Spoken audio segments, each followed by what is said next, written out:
Good morning and welcome to My Left Ear. This is a liberal channel, political liberal channel.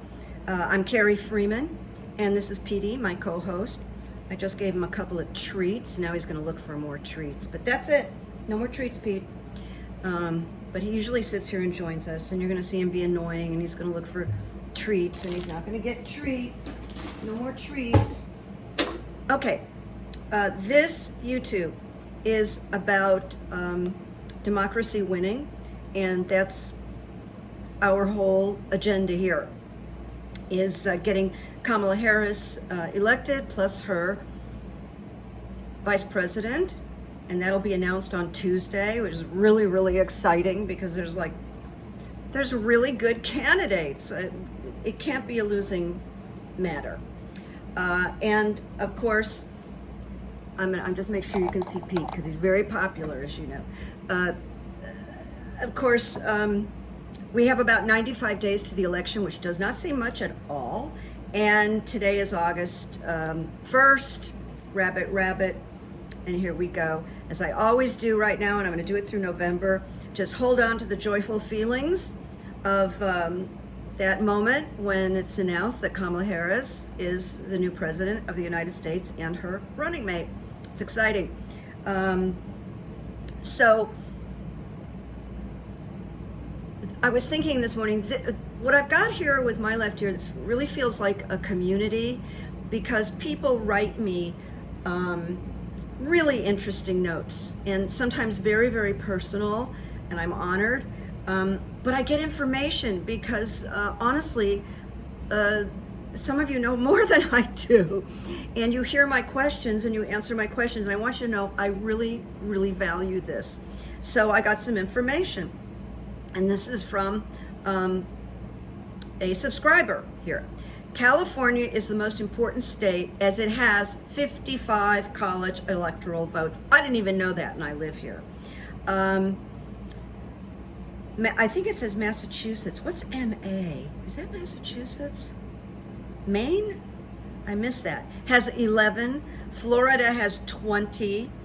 Then the author said, I was surprised when the villages appeared for Kamala Harris. Turned out to be hundreds of people, maybe even more. That area is deep red. This is a good sign of electoral votes that could split.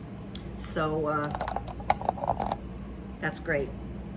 And then this is valuable because I had, not knowing this information, I said that I had a concern about Mark Kelly leaving his Senate seat and then leaving it open and vulnerable because, my God, we really need Democrats in the Senate as well as the House. But I got information, again, from an informed, smart viewer. And here it is. Governor of Arizona or any other state can appoint someone to take a senator's place until a special election is held. In Arizona, the governor, Katie Hobbs, is a Democrat. She beat Carrie Lake, that evil woman. So if Kelly is chosen, the Senate would not automatically result in the Dems losing a spot. So there you go, up to the Democratic senators. So that kind of, for me, it ups the ante for Mark Kelly a little bit. Now, everybody's talking about this, but I have to mention it because I watched it in disbelief. The disastrous Trump interview with the National Association of Black Journalists at their convention. And there was a headline, Trump eviscerated at National Association of Black Journalists convention for inflammatory remarks about Vice President Harris, questioning her biracial background. And by the way, Harris is both Black and Indian descent. When asked if he agreed with comments from some Republicans who claim Harris has political power because of her diversity, equity, and inclusion, Trump falsely suggested Harris has changed how she discusses her racial identity. And he's quoted as saying, she was always of Indian heritage and she was only promoting Indian heritage. I didn't know she was Black until a number of years ago when she happened to turn Black. Can you imagine someone saying that? And now she wants to be known as black. So I don't know. Is she Indian or is she black? And his handlers, because it was so ugly, and he was so ugly. And there was this fantastic woman named Rachel interviewing him, and she just wouldn't let up. She was just great. She was great, and she did it with this sort of politeness, but kept going in. Nope, kept going in every time he evaded. She is a superstar, is Rachel. All right, now we're going to get to the part that I think you really are interested in, and of course my screen blew up. You know, they just blow up. It doesn't matter if I have a new computer. So here we go. What does VP look like for Pete Buttigieg?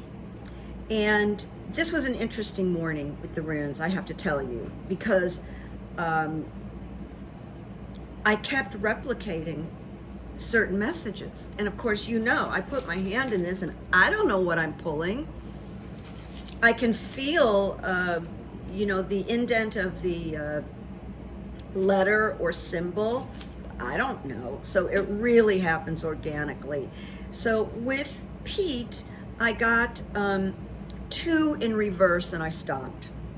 I stopped because I knew.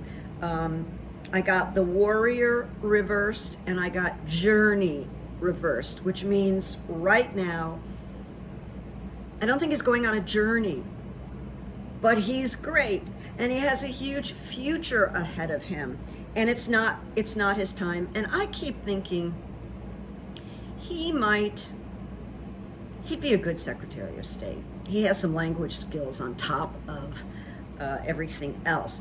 Now, something interesting about our community, and I really like this. Someone expressed to me that they really aren't crazy about him, and why.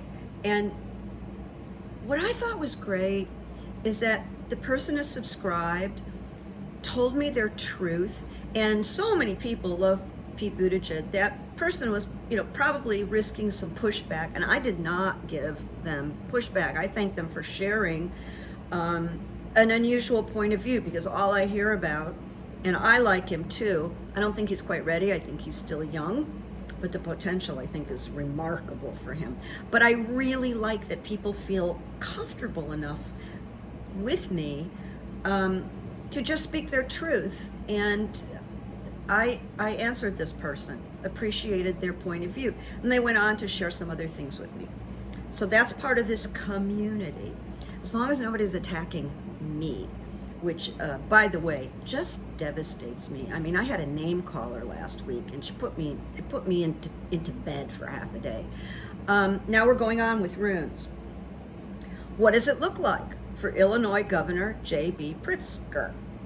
And I got the same thing. Well, I got this with Pete Buttigieg. Warrior reversed, possessions reversed, and then I got the unknowable. I don't have to read the big long paragraphs to you, to be honest with you. When I get 2 reversed in a row and then unknowable, I don't think he's a serious candidate, but I like him a lot. Now, about J.B. Pritzker, I did not know this, but here I found out through the community. He comes from a super wealthy family, privileged, wealthy, and it bothers some people. I want to tell you why it doesn't bother me, because I've seen him speak, and I find the guy so grounded and regular and not, you know, I mean, you have to be somewhat of a narcissist to become a politician, but you know what I mean. He's just grounded. And the fact that his mother, this is even more interesting to me, that coming from such a wealthy family, he had a mother who was passionate activist, and she was very much for women and pro-choice a long time ago. She would take little JB with her. I mentioned this last time, on rallies and speeches, and so this got built into him. And that's why I like him. I don't find this privileged brat in him at all. That's me. Now, he may not physically, you know, represent what what people think of as a vice president, because he's rotund. But that's okay. Image matters also. But I just wanted to mention that to you. Now, next rune, what does it look like for Governor of Kentucky, Andy Beshear? And he's a very popular guy. I think his father was governor also. So the first rune I got was breakthrough, which is a good rune. Breakthrough signals a major shift or breakthrough in the process of self-change. It's complete transformation in attitude. I don't know what that means about him, because Andy Beshear is really cool and he's got a really good attitude and he's really smart and people like him. But it says, for some, the transition is so radical they no longer live life in the ordinary way. Now, it's possible that as a result of him being in the running, his life may expand, on some level, or he may get other ideas for the future. Radical trust is called for here, meaning like the right thing is going to happen. Do you know what I mean? The right thing is going to happen. But it does represent the warmth of the sun. It illuminates the true inner self. Breakthrough speaks of prosperity. So there you go. It's very positive there. However, then I got this thing that's happened more than once today, gateway. Gateway is like you're standing at the precipice and you're looking out at the past and now you're looking towards the future. But I got gateway reversed twice. These were my second and third runes. This is when I pull in, okay, gateway's reversed, mix them up again, and I get gateway reversed again. This indicates to me that he's not gonna be the VP. And I'm winging it here, my friends. Don't come at me, okay? This is a tough one. And then finally, Minnesota Governor Tim Walz. And prior to this reading today, it was unlikely. It wasn't like bad, but it was very unlikely. But today, interesting. I got the rune of joy. And I think of all the candidates, for some reason, he brings this positive vibe, Tim Walz. I mean, he's got a great sense of humor. So that was really neat. But then I got protection, meaning no protection, reversed. And I got it twice, just like I got something twice in reverse for Andy Beshear. It's really strange how that happens. These runes are kind of magical. But protection reversed, I'll just give you a few words about that. I want you to be able to see Pete while he's sleeping. Hey, Pete. Yeah, I'm sorry. Just people like you. It says, pay attention to your health and do not add to the burdens of others. Look carefully at the associations you form at this time. And do not be too invested, whether your enterprise prospers or suffers. So that's a message. Enterprise. It could be your VP nomination. You may not win, but you will never lose, and he will never lose. He's really got a winning personality. If he got chosen, I'd be happy. He's super intelligent. He's a great communicator. He's got humor. He's approachable and likable. I could see him getting along really well with Kamala Harris. But we'll have to see. We'll have to see. And I did read on Josh Shapiro, and I did mention, he's very pro-Israel. So is Joe Biden, and so is Kamala Harris. I don't want to say very, but they're pro-Israel. It could hurt him, but I'm imagining there could be a meeting if he was a serious contender, which I think he is, where they agree that he could tap it down a little bit, not change his belief, but just pull back a little tiny bit, like take his lead from Kamala. So I just wanted to share that thought with you.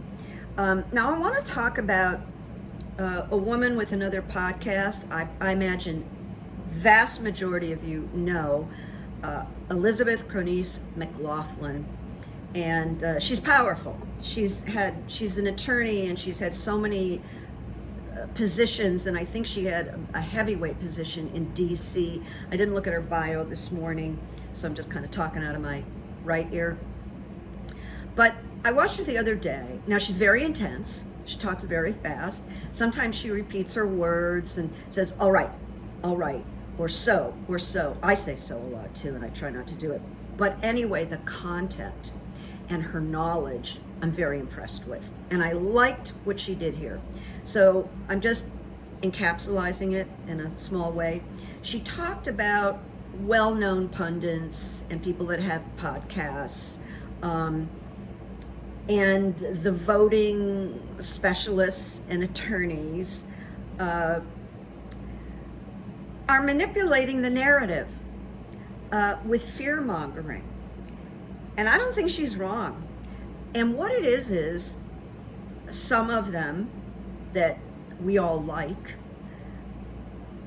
they talk about like what could happen, because that's a reality, but they don't offer solutions. They don't offer comfort. And I have an issue with that. So she talks about manipulating the narrative with fear-mongering, and fear generates attention. It gets clicks and it gets money. And isn't that sort of the bottom line? I kind of think it is. And so one of them said, election deniers are being placed in swing states to rock the counts. But the person doesn't say there are legal remedies. This is not the end. They just they just say the problem and they move on and leave people in like, what?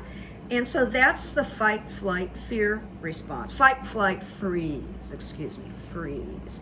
And it renders people, impotent, not in the sexual sense. But here's what Elizabeth said. There are remedies. There are legal remedies, and nobody's really putting that up front. There are people, knowing Joe Biden, knowing so many people in power, they're working on this. They're not broadcasting it, but they're working on these remedies. They know that these, we had all the false electors and all that stuff. They know. So I'm not saying everything's going to work out, but it's not like these things are going on and nobody's, people aren't doing anything about it. So I want to put that a little bit in perspective. I actually heard a reader this morning, and I don't mention names. I don't think it's nice. Say someone wrote in and said something, nice about McLaughlin's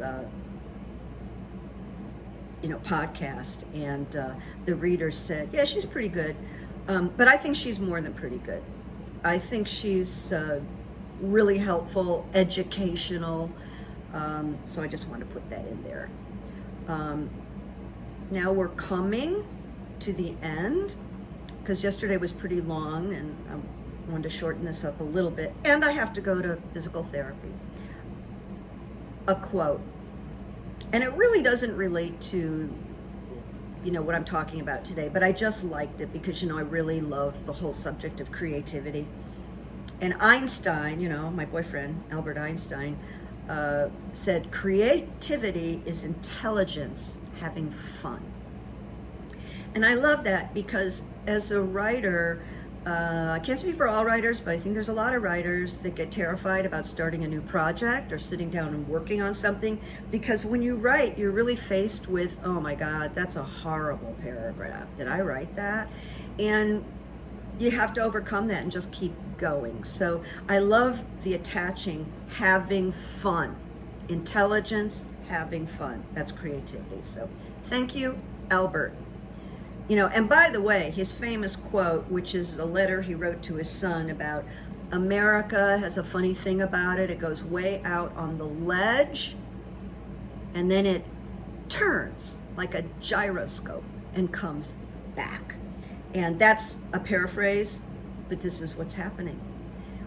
We went way out on the ledge recently, and Joe stepping down and Kamala stepping up with support and goodwill is that gyroscope. It turned and it's coming back so we can fight the good fight. And man, she is a good fighter. And here's some good evidence. Now, it's a rumor, but I want to tell you, my left ear, I didn't mention this to new people, I get information through my left ear. Don't ask. It's been happening for years. Here's the rumor, and I just think it's real, but I can't verify it, so I want to be correct here. Ghislaine Maxwell, you know, the buddy of Jeffrey Epstein, who coordinated young girls and manipulated young girls to come into his mansions and so on and so forth, who's incarcerated now, is allegedly supposed to dish everything on Trump and Epstein in August. August? A month and a half, 2 months before the actual election. And the woman who was there, who saw everything, knew everybody, is going to talk. Now that is something I'm getting a front row seat for. Did I say it's about 95 days to the election? I think I did at the beginning. I want to share something to you about the runes, because I realized I never really told people. I had this dear friend, Karen, and we became friends when we were 18, and we're like thick as thieves. And we wrote together, we wrote sitcoms, and she actually got me writing, because she called me up one day and said, I wrote a sitcom and I want you to take a look at it and see if you can make any corrections. And I remember saying to her, a different apartment, I said, oh, I can't do that, Karen. And she goes, yeah, you can. And so I agreed. And we ended up writing 3 scripts together. We wrote a Cheers, we got a manager. Tragically, she got cancer and it just ravaged her entire body and she died. Now, my left ear, she was with her mother in Orange County. That's about 2 hours away from me. And I woke up like at 4:30, and my ear said, put your clothes on and drive down to Orange County right now. So I just did it. And I got down there maybe, I don't know, 7:30, and I pulled up to her mother's house, and her niece came out of the front door and looked at me and said, how did you know? And I knew what that meant. And I said, I didn't, but I woke up and something told me to come. And she said, Karen just passed like 7 minutes ago. That was, so I walked into the house and, you know, family was there and people were in shock and grieving, and she was still in the bedroom. And her mother, who I adored, really wanted me to go into the bedroom and sit with Karen. To tell you the truth, I really didn't want to, but I did it. The door was closed, she and I were alone, and she had lumps of cancer all over her body, including her scalp, and she hid it. And this was the first time I'd ever seen physically how she had been riddled with the cancer. So I'm sitting on one side of her bed, and there's a bookcase right next to me, like right here. And I said to her, Kay, what do you want me to take from this room? And with that, I turned around, and here were the Book of Runes on the shelf right at eyesight, and here were the runes right there. And I had given her these runes as a gift, and there they were right there. So I took them. So these runes, I think, really are magical. And Karen's with me every time I throw the runes. So they're just not your ordinary, I bought them in a store. These have gravitas. These have history. These have energy. So the other piece that was right behind me that I took was a hardbound old copy of To Kill a Mockingbird, because we both loved that book and the film. So that's the story of the runes, and that's why the runes surprise me and delight me, and I love them. I had introduced Karen to the runes at one point. All right, so I'm coming back. There's a lot to talk about. I'm gonna do a Patreon for my Patreon people, either tomorrow or Saturday. I'm deciding on what my subject is and what I want to share. So I'll see you guys. I do not forget about my Patreon people. And Petey's just ignoring you. I'm really sorry, but I know you like to see him. And he turned his back on you. Why'd you turn your back on everybody? He lets me do anything I want to him. I know, people really like you. Here, he lets me do anything. I'm just turning him around so you can see him. And he is a hoot, and he is funny. We love Petey. And listen, you know, he's thinking about running for something. So I'll let you know if he makes a decision. You never know. I'll see you soon. Make peace, make good memories. Thank you for your input. It's welcome. And what can I say? We're going to do really well in this election. Oh, you know what? Something else popped in right here. We can't ignore the Senate and the House, because we really need to get those votes and take the minority in order to get things done. Now, I am hearing that the excitement around Kamala is actually affecting the Senate race and the House. So that's a good thing. But, you know, it's not just Kamala and the vice presidents. We got to get all three houses up and running so we can get voting rights, we can get pro-choice back, and a million other things. So that's it. Make peace, make good memories. I'll see you soon. Bye-bye. Petey says bye-bye.